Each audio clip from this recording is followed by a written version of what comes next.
मेरा नाम है अली इमरान। Ali Imran MSCDSC oxen.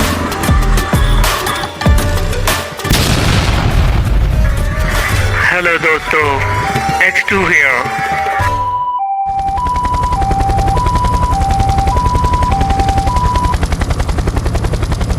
दरवाजे पर दस्तक की आवाज सुनते ही कुर्सी पर बैठी हुई मिस कॉस्टर चौंक पड़ी। यस कम इन। उसने हाथ में पकड़ा हुआ रिसाला मेज पर उल्टा कर रख दिया था। दूसरे लम्हे दरवाजा खुला और एक गैर मुल्की नौजवान अंदर दाखिल हुआ। हो डिक, तुम कैसे आए? मिस कॉस्टर आने वाले को देखकर बुरी तरह चौंक पड़ी थी। एक अहम बात सामने आई है, इसलिए मुझे खुद आना पड़ा। मैडम को इत्तला मिली है कि पकीशा सीक्रेट सर्विस के लिए काम करने वाला एक खतरनाक एजेंट अली इमरान आपसे मिलने आया था और वो काफी देर गुजार कर गया है। डिक ने इंतहाई संजीदा लहजे में कहा और साथ ही वो एक कुर्सी घसीट कर बैठ गया। पकीशा सीक्रेट सर्विस का एजेंट अली इमरान? नहीं, यहां तो वो नहीं आया। अलबत्ता एक अहमक सा इंसान जरूर आया था। कोई दौलतमंद आदमी था जिसका जहन भी खिसका हुआ था, अपने आप को प्रिंस बताता था और नाम भी अजीब सा था, टम्बकटू। मिस कॉस्टर ने हैरान होते हुए कहा, वही तो अली इमरान है मिस। वो अपने आप को प्रिंस ऑफ डैमंड कहलाता है। बज़ाहिर इंतहाई अहमक और मस्खरा सा आदमी है, लेकिन दर हकीकत इंतहाई खौफनाक और सीक्रेट एजेंट है। उसकी आपके पास इस तरह आमद हमारे लिए यकीनन इंतहाई तशवीशनाक है। मैडम भी इस इत्तला पर बेहद परेशान है, क्योंकि आप वाला सारा सेटअप सिर्फ इस बिना पर किया गया था कि पकीशा सीक्रेट सर्विस और ख़ास तौर पर इस अली इमरान को कोई शक ना पड़ सके। लेकिन न जाने इमरान को कैसे आप पर शक पड़ गया और वो अब तक आप तक पहुंच गया। बहरहाल मैडम ने पैगाम दिया है कि आप इससे होशियार रहें और उसे किसी तरह भी इस बात का शक नहीं होना चाहिए कि आपकी इस पेशे से हटकर भी कोई हैसियत है। डिक ने तेज लहजे में कहा, अच्छा अगर मैडम का भी यही ख्याल है तो फिर वाकई ये शख्स खतरनाक होगा। हालांकि मेरा अब भी यही ख्याल है कि वो एक अहमक और सिंह की टाइप आदमी है। कोई दौलतमंद आदमी ज़रूर है, लेकिन मैं उससे मोहतात रहूंगी। मिस कॉस्टर ने सर हिलाते हुए कहा, दूसरी हदायत आपके लिए ये है कि अब आप किसी तरह भी सी ग्रुप से रब्ता न रखें। अगर आपके लिए कोई पैगाम होगा तो वो खुद ब खुद आप तक पहुंच जाएगा। डिक ने कहा, ओह तो क्या अभी तक मिशन मुकम्मल नहीं हो सका? जबकि कल तक तो यही कहा जा रहा था कि आज दोपहर तक मिशन मुकम्मल हो जाएगा। मिस कॉस्टर ने बुरी तरह चूकते हुए कहा, मिशन तकरीबन मुकम्मल हो गया है मिस कॉस्टर। एरो फाइल तो मिल चुकी है, उसे चेक किया जा रहा है ताकि तस्दीक हो सके कि फाइल असली है या नहीं। डिक ने जवाब देते हुए कहा, ठीक है, अब मैं सारी बात समझ गई हूं। मैडम से कह दो कि वो मेरे बारे में मुतमिन और बेफिक्र रहें। अव्वल तो मुझे यकीन है कि वो अहमक आदमी दोबारा यहां नहीं आएगा, और अगर आया भी सही तो मैं उसे अब ज्यादा अच्छी तरह डील कर लूंगी। मिस कॉस्टर ने सर हिलाते हुए कहा, ओके। डिक ने कहा और उठकर बैरूनी दरवाजे की तरफ बढ़ गया। जब वो दरवाजा खोलकर बाहर चला गया तो मिस कॉस्टर कुर्सी से उठी और उसने दरवाजे को अंदर से लॉक किया और फिर वो कमरे में मौजूद एक अलमारी की तरफ बढ़ गई। उसने अलमारी का निचला खाना खोला और उसमें मौजूद एक बैग खोलकर उसने एक लिपस्टिक बाहर निकाली और वो लिपस्टिक उठाए तेजी से बाथरूम की तरफ बढ़ गई। उसने बाथरूम में दाखिल होकर उसका दरवाज़ा बंद किया और फिर लिपस्टिक के निचले हिस्से को उसने घुमाया तो लिपस्टिक बाहर को निकल आई।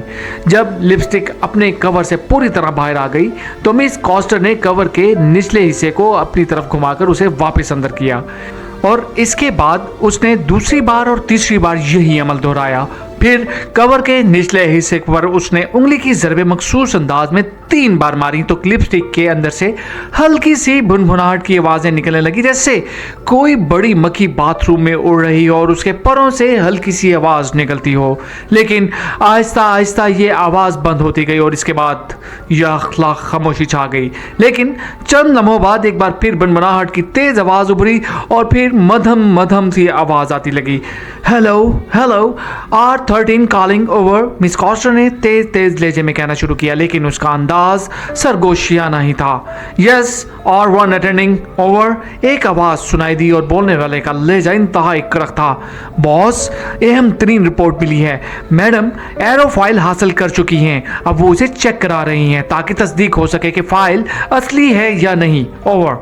मिस कॉस्टर ने मोदबाना अंदाज में लहजे में कहा, तफसीली रिपोर्ट दो R13 ओवर। दूसरी तरफ से कहा गया और जवाब में मिस कॉस्टर ने डिक से मिलने वाली इत्तला बलफ्ज़ दोहरा दी। ओह, तो इसका मतलब है कि हमारी तो क़वात के ऐन मुताबिक पकीशा सीक्रेट सर्विस को मैडम के मिशन की भनक पड़ गई है। अब ये लोग भूत की तरह मैडम के पीछे पड़ जाएंगे। वेरी गुड, ये अच्छी इत्तला है। ओवर। दूसरी तरफ से मुसरत भरे लहजे में कहा गया, तो क्या वाकई बॉस वो अहमक सा आदमी पकीशा सीक्रेट सर्विस का एजेंट है? ओवर। मिस कॉस्टर ने इंतहाई हैरत भरे लहजे में पूछा।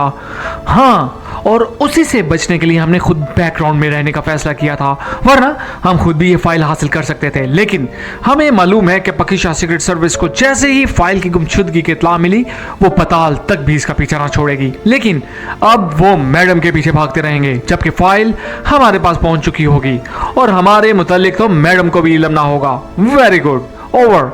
दूसरी तरफ से कहा गया, लेकिन बॉस ऐसा ना हो कि मैडम फाइल को कहीं ठिकाने लगा दे। ओवर। मिस कॉस्टर ने परेशान से लहजे में कहा, डोंट वरी R13, जिस तरह तुम मैडम के ग्रुप में शामिल हो उस तरह उसके अहम आदमी भी हमारे आदमी हैं। सही फाइल खुद ब खुद हमारे पास पहुंच जाएगी। और सुनो, तुमने मैडम की तमाम हदायत पर मुकम्मल तौर पर अमल करना है ताकि मैडम को तुम पर किसी किस्म का शक ना पड़ सके। ओवर। R1 ने कहा, यस बॉस, उसे आज तक शक नहीं पड़ सका, तो अब मैं उसे कैसे शक पड़ने देती हूँ। ओवर। मिस कॉस्टर ने बड़े बात मात लहजे में कहा, ओके, ओवर एंड ऑल। दूसरी तरफ से कहा गया, इसके साथ ही लिपस्टिक कवर से दोबारा बिन बनाहट की आवाजें निकलने लगी। मिस कॉस्टर ने लिपस्टिक के कवर के निचले हिस्से को घुमाया और फिर बाथरूम का दरवाजा खोलकर वो कमरे से बाहर आ गई। लिपस्टिक उसने दोबारा अलमारी में रखे हुए अपने बैग में डाल ली और इत्मीनान से कुर्सी पर बैठकर उसने मेज पर मौजूद रिसाला उठा लिया। अब उसके चेहरे पर गहरा इत्मीनान मौजूद था। इमरान जूलिया के फ्लैट से निकला और नीचे मौजूद अपनी कार में बैठकर उसने कार को आगे बढ़ा दिया। उसके चेहरे पर गहरी संजीदगी के आसार नुमाया थे। अगले चौक से कार मोड़कर उसने उसे एक साइड पर रोक दिया और फिर कार के डैशबोर्ड के निचले हिस्से में मौजूद उसने एक बटन दबा दिया। दूसरे लम्हे कार के डैशबोर्ड से हल्की हल्की सीटी की आवाजें निकलने लगी। इमरान ने एक नज़र कार के बंद शीशों पर डाली और फिर एक और बटन दबा दिया। हेलो ताहिर, मैं इमरान बोल रहा हूँ। ओवर।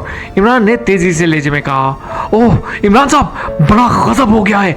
अभी मुझे सर सुल्तान ने इतला दी है कि वजारत खारजा से एक अहम तरीन फाइल गुम हो गई है। उसकी गुमशुदगी की इतला इस तरह मिली है कि वजारत खारजा के रिकॉर्ड रूम का रिकॉर्ड कीपर अपने दफ्तर में बेहोश पड़ा हुआ पाया गया है और रिकॉर्ड के मुताबिक उसने आखिरी बार यह फाइल रिकॉर्ड रूम से हासिल की थी और यह फाइल सदर मुमलिकत के पास भिजवाना चाहता था क्योंकि सदर मुमलिकत ने एक अहम मीटिंग के लिए उसे तलब किया था, लेकिन दफ्तर से यह फाइल गायब थी और इमरान साहब रिकॉर्ड कीपर के बेहोश होने से पहले उनसे मिलने वाला आखिरी आदमी सेंट्रल इंटेलिजेंस का सुपरिटेंडेंट फयाज था। रिकॉर्ड कीपर होश में आ गया है। उसने यही बताया है कि सुपरिटेंडेंट फयाज एक सरकारी काम के सिलसिले में उससे मिलने आया था। इस वक्त वो फाइल रिकॉर्ड रूम से लेकर दफ्तर में पहुंचा ही था कि सुपरिटेंडेंट फयाज आ गया। वो उसके किसी रिश्तेदार के बारे में पूछताछ करने आया था। अभी वो बातें ही कर रहे थे कि यकलख्त रिकॉर्ड कीपर की नाक पर को गुब्बारा सा फटा और वो बेहोश हो गया। इसके बाद उसे होश अस्पताल में ही आया है। सुपरिटेंडेंट फयाज को तलाश किया गया तो वो गायब है। उस पर सर सुल्तान ने मुझे फ़ोन किया और कहा कि फयाज को फौरी तौर पर तलाश करके गिरफ्तार किया जाए और उससे वो फाइल हासिल की जाए क्योंकि वो फाइल मुल्क के लिए इंतहाई अहम तरीन फाइल है। मैंने आपको तलाश करने की कोशिश की मगर आप ना मिले। इस पर मैंने जूलिया को फ़ोन किया ताकि फयाज को तलाश किया जा सके। आप वहाँ मौजूद थे लेकिन मेंबर्स की वजह से मैं आपसे कोई बात ना कर सका। ओवर। ब्लैक ज़ीरो ने पूरी तफसील बताते हुए कहा, डैडी कहाँ हैं? इनकी मौजूदगी में सर सुल्तान ने तुम्हें क्यों कॉल किया? ओवर। इमरान ने पूछा। वो एक हफ्ते के लिए सरकारी दौरे पर गैर मुल्क गए हुए हैं। ओवर। ब्लैक ज़ीरो ने जवाब दिया और इमरान ने एक तवील सांस लिया। क्या वो रिकॉर्ड कीपर सुपरिटेंडेंट फयाज को ज़ाती तौर पर जानता है? क्योंकि हो सकता है फयाज के मेकअप में कोई और आदमी हो। ओवर। इमरान ने कहा, रिकॉर्ड कीपर फयाज को ज़ाती तौर पर जानता है। वो 2-3 बार पहले भी उसी रिश्तेदार के सिलसिले में पूछताछ के लिए उसके दफ्तर आ चुका है। उसके मुताबिक वो फयाज ही था। ओवर। ब्लैक ज़ीरो ने जवाब दिया। ठीक है, मैं सर सुल्तान से मिलकर इस फाइल की तफसीलात मालूम करता हूँ। अगर इस दौरान फयाज के सिलसिले में कोई इत्तला आए तो मुझे सर सुल्तान के नंबर पर फ़ोन कर लेना। ओवर। इमरान ने उसे हदायत देते हुए कहा। ठीक है। ओवर। ब्लैक ज़ीरो ने जवाब दिया और इमरान ने ओवर एंड ऑल कहकर ट्रांसमीटर ऑफ कर दिया और फिर कार को आगे बढ़ा दिया। दफ्तर का वक्त चूंकि ख़त्म हो चुका था, इसलिए वो सर सुल्तान की कोठी की तरफ कार बढ़ाई जा रहा था। उसके जहन में खिचड़ी सी पक रही थी। वो ज़ाती तौर पर जानता था कि फ़याज़ इस किस्म का काम कभी नहीं कर सकता, लेकिन फिर फ़याज़ गायब क्यों है, यही बात उसे खटक रही थी। वैसे उसकी छठी इस बता रही थी कि इस फाइल की गुमशुदगी से अहम मिशन पेश आएगा। थोड़ी देर बाद उसने कार सर सुल्तान की कोठी के फाटक में मोड़ी और उसे पोर्च में जाकर रोक दिया। चूंकि कोठी के मुलाजम उससे अच्छी तरह वाकिफ थे, इसलिए उन्होंने बड़े पुरतपाक से अंदाज में उसे सलाम किया। इमरान सर हिलाता हुआ आगे बढ़ा तो एक मुलाजम ने उसे बताया कि सर सुल्तान अपने खास कमरे में मौजूद हैं। इमरान सीधा उसी तरफ बढ़ गया। अस्सलाम वालेकुम वरहमतुल्लाह। इमरान ने दरवाज़ा खोलते ही खालिस अरबी लहजे में सलाम करते हुए कहा, ओह इमरान बेटे तुम, वालेकुम अस्सलाम, आओ इस फाइल का कुछ पता चला? सर सुल्तान जो मेज़ पर झुके किसी फाइल पर कुछ लुकते में मसरूफ थे, चूक कर कहा, यानी आपको आखिरत के लिए कुछ सवाब कमाने के बजाय दुनियावी फाइल का ज़्यादा फिक्र है। कमाल है, कैसा ज़माना आ गया है कि लोग आखिरत को भूलकर दुनिया की दलदल में इस तरह फंस गए हैं कि बस अब सर ही बाकी रह गया है। इमरान ने मुंह बनाते हुए कहा और मेज के सामने कुर्सी घसीट कर बैठ गया। मैंने वालेकुम सलाम कहा तो है। देखो इमरान, इस वक्त मैं बेहद परेशान हूं, इसलिए प्लीज प्लीज संजीदगी से बात करो। वो फाइल इंतहाई अहम है और चूंकि मेरे दफ्तर से गायब हुई है, इसलिए इसकी तमाम तर जिम्मेदारी भी मुझ पर ही आयद होती है। सर सुल्तान बाकी बेहद परेशान से लगते थे। तो इसमें इतना घबराने की क्या जरूरत है? बाजार से एक फाइल मंगवाएं, यही 2-4 रुपए की मिल जाएगी, तो उस पर अपने हाथ से अहम लिखें और रिकॉर्ड रूम में रख दें, मसला खत्म, लाइए मशवरा फीस। इमरान ने कहा और सुल्तान इस तरह हंसने लगे जैसे इंतहाई विचार के आलम में हंस रहे हो। अब मैं तुम्हें क्या कह सकता हूँ, तुम किसी चीज़ को संजीदगी से लेते ही नहीं हो। बहरहाल बताओ क्या पियोगे? सर सुल्तान ने एक तवील सांस लेते हुए कहा, इस वक्त जो कुछ आप पी रहे हैं यानी खून जिगर, कम अज़ कम मैं तो वो नहीं पी सकता, क्योंकि मेरा जिगर वैसे ही खून जैसी कीमती चीज़ से खाली रहता है। इमरान ने मुस्कुराते हुए कहा, तुम्हारा जिगर ही खून से खाली नहीं, दिमाग भी अकल से खाली है। सर सुल्तान ने मुस्कुराते हुए कहा और इमरान भी उनकी बात पर बेख्तियार हंस पड़ा। ये हुई ना बात, उम्र गुजर गई आपको इन फाइलों में सर खुबाते हुए, कभी तो इस फाइल वर्क से निकलकर भी दुनिया देख लीजिए। वैसे ये फाइल किस मौजू पर थी? अगर तो लैला मजनू के ड्रामे की फाइल थी तो फिर परेशान होने की कतई जरूरत नहीं। किसी भी शॉपिंग सेंटर्स में चले जाइए, जदीद तरीन जिंदा चलती फिरती लैला मजनू फाइलें मिल जाएंगी। इमरान ने कहा और सर सुल्तान एक बार फिर हंस पड़े। ओ अब मैं समझ गया, तो तुम यहाँ इस फाइल की तफसीलात मालूम करने आए थे। ठीक है, मैं बता देता हूँ। ये फाइल दरअसल हमने शुगरान से हासिल की थी। उनका ये इंतहाई सीक्रेट रिसर्च वर्क था। ये ऐसी ज़ेर ज़मीन लहरों के बारे में थी जिससे किसी भी पहाड़ को जिंदा आतिश फ़िशा में तब्दील किया जा सकता है। तुम्हें शायद मालूम ना हो कि हमारे और काफिरिस्तान के दरमियान मुश्तरका तवील तरीन पहाड़ी सिलसिले हैं और काफिरिस्तान ने उन्हीं पहाड़ों के अंदर इंतहाई खुफिया मिसाइल स्टेशन कायम कर रखा है जिन्हें बाहर से किसी तरह भी ख़त्म नहीं किया जा सकता। और ये मिसाइल स्टेशन जो उसने रूसिया की मदद से कायम किए हैं, हमारे मुल्क के दिफा के लिए इंतहाई ख़तरनाक हैं। इन मिसाइल स्टेशनों की मदद से वो किसी भी लम्हे हमारे मुल्क के लिए पूरे दिफा को तिनकों की तरह बिखेर कर रख सकता है। इसलिए जब हमें मालूम हुआ कि शुगरान ने इस आइडिया पर इंतहाई कामयाब रिसर्च की है कि ज़ेर ज़मीन लहरों की मदद से आम पहाड़ को जिंदा आतिश फ़िशा में तब्दील किया जा सकता है, तो हमारे दिफाई माहिरीन ने इसमें बेहद दिलचस्पी ली। इस आइडिया के तहत हम काफिरिस्तान के उन खुफिया मिसाइल स्टेशनों को ज़रूरत के वक्त तबाह करके अपने मुल्क के दिफा को तहफ़्फ़ुज़ कर सकते हैं। चुनांचे मेरी और सदर मुमलिकत की मुश्तरका कोशिशों से हुकूमत शुगरान ने हमें यह रिसर्च वर्क दे दिया है। सदर मुमलिकत का ख्याल था कि इस सिलसिले में तमाम तर अमली इकदाम सरदावर के ज़िम्मे लगाए जाएं, इसलिए उन्होंने फ़ाइल मंगवाई थी ताकि सरदावर से मीटिंग करके उन्हें इस बारे में ब्रीफ किया जा सके और फ़ाइल के मुताबिक इनकी मतलूबा ज़रूरियात पूरी करने के लिए अमली इकदाम भी किए जाएँ। लेकिन फ़ाइल अचानक गायब हो गई और अगर ये फ़ाइल फौरी तौर पर दस्तयाब ना हुई तो तुम जानते हो कि शुगरान का क्या रद्द-ए-अमल होगा। सर सुल्तान ने होंठ काटते हुए इस फाइल से मुतालिक पूरी तफसील बता दी और फाइल की तफसीलात सुनकर इमरान की आंखों में हैरत से फैलने लगी। ओह वाकई ये तो इंतहाई अहम तरीन फाइल है। मैं समझा था कोई आम सी फाइल होगी, क्योंकि अहम तरीन फाइलें तो अब सीक्रेट सर्विस की तहवील में दी जाती हैं। इमरान ने इस बार इंतहाई संजीदा लहजे में कहा, इस फाइल पर काम होना था इसलिए उसे रोक लिया गया था। सर सुल्तान ने जवाब दिया, फाइल का कोड नाम क्या है और क्या पूरी फाइल एक ही जगह मौजूद थी? हालांकि मेरा ख्याल है कुछ अर्सा पहले ये कानून बनाया गया था कि अहम तरीन फाइलों को हिस्सों में तकसीम करके अलहदा-अलहदा रखा जाए। इमरान ने कहा, मुकम्मल फाइल थी इमरान, क्योंकि ये सरदावर को देनी थी। ये और बात है कि इसकी कापी महफूज है, लेकिन जाहिर है असल फाइल हमें हर सूरत में चाहिए। सर सुल्तान ने कहा, ओके अब मैं चलता हूं। सबसे पहले तो सुपर फ्याज को तलाश करना है, उसके बाद ही गाड़ी आगे चल सकेगी। इमरान ने कुर्सी से उठते हुए कहा, बैठो, मैं तुम्हारे लिए काफी मंगवाता हूं। सर सुल्तान ने इस बार बड़े मुतमिन लहजे में कहा। इनके चेहरे पर पहले जो परेशानी थी वो अब सुकून में बदल गई थी, क्योंकि इमरान के संजीदा हो जाने पर ही उन्हें इत्मीनान हो गया था कि अब इमरान लाजमन इस फाइल को वापस हासिल कर लेगा। उन्हें इमरान पर ऐसा ही अंधा इत्मीनान था और इमरान भी हमेशा इसी इत्मीनान पर पूरा उतरा था। चलिए आप काफ़ी मंगवाइए, मैं इस दौरान सरकारी खर्चे पर फ़ोन कर लूँ, इमरान ने मुस्कुराते हुए कहा। और फिर मेज़ पर पड़े हुए टेलीफोन का रिसीवर उठाकर उसने तेज़ी से नंबर डायल करने शुरू कर दिए। बेगम फ्याज बोल रही हूँ। राब्ता कायम होते ही दूसरी तरफ से फ्याज की बेगम सलमा की आवाज़ सुनाई दी। लहजे से शदीद परेशानी पूरी तरह नुमाया थी। भाभी, मैं इमरान बोल रहा हूँ। वो आपके प्रिंस चार्मिंग कहाँ हैं? सुना है बड़ी डंडिया पड़ रही है उनकी।